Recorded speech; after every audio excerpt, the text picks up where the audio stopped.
తెలుగు రాష్ట్రాల్లోనూ అప్పుడే ఎన్నికల హీట్ మొదలైపోయింది. తెలంగాణలో పరిస్థితి పక్కన పెడితే ఏపీలో ఈ ఎన్నికలు రసవత్తరంగా మారనున్నాయి.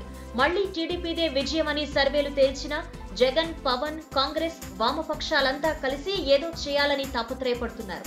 దీంతో ఎవరి సత్తా ఏంటో అనే డిస్కషన్ ఊపందుకుంది. అయితే అందరి కాన్సంట్రేషన్ మాత్రం జనసేనానిపైనే ఉంది. ఎందుకంటే ఓవర్ నైట్ టీడీపీలో తప్పులు వెతికి బయటకొచ్చిన పవన్ ఎన్నికల్లో ఏ మేరకు ప్రభావం చూపించగలరా అని ఆసక్తి నెలకొంది. అయితే జనసేనాని ఇప్పటికే తాను అనంతపురం జిల్లా నుంచి అసెంబ్లీకి పోటీ చేసి తీరుతానని చెప్పారు. ఏ నియోజకవర్గం నుంచి అనేది పర్టికులర్ గా చెప్పకపోయినా జనసేన వర్గాలకి మాత్రం అనంతపురం అర్బన్ లో యాక్టివ్ గా పనిచేయమని చెప్పారట. ప్రస్తుతం అక్కడి నుంచి టీడీపీ సిట్టింగ్ ఎమ్మెల్యే ప్రభాకర్ చౌదరి ఉన్నారు. ఈ లెక్కన ప్రభాకర్ చౌదరి మీద పోటీ చేస్తే పరిస్థితి ఏంటి అనేది సర్వే చేశారట. సర్వేలో పవన్ కు దిమ్మ తిరిగే ఫలితాలొచ్చాయి. దాదాపు 6,000 ఓట్లు వెనకే ఉన్నారట పవన్. పైగా యూత్ ఓట్లు మాత్రమే పడే ఛాన్స్ ఉందని సర్వేలో ఫైనల్ అయిందట.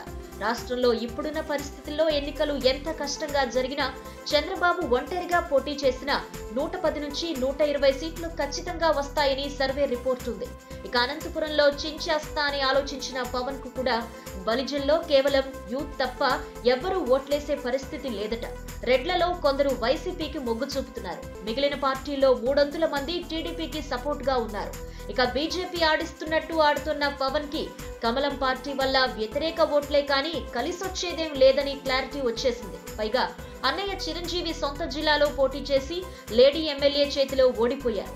ఇప్పుడు తమ్ముడు కూడా ఎమ్మెల్యేగా గెలిచే ఛాన్సే లేదంటున్నారు. మొత్తానికి సర్వే ఫలితాలు వ్యతిరేకంగా రావడం పవన్ కు మింగుడు పడ్డం లేదట.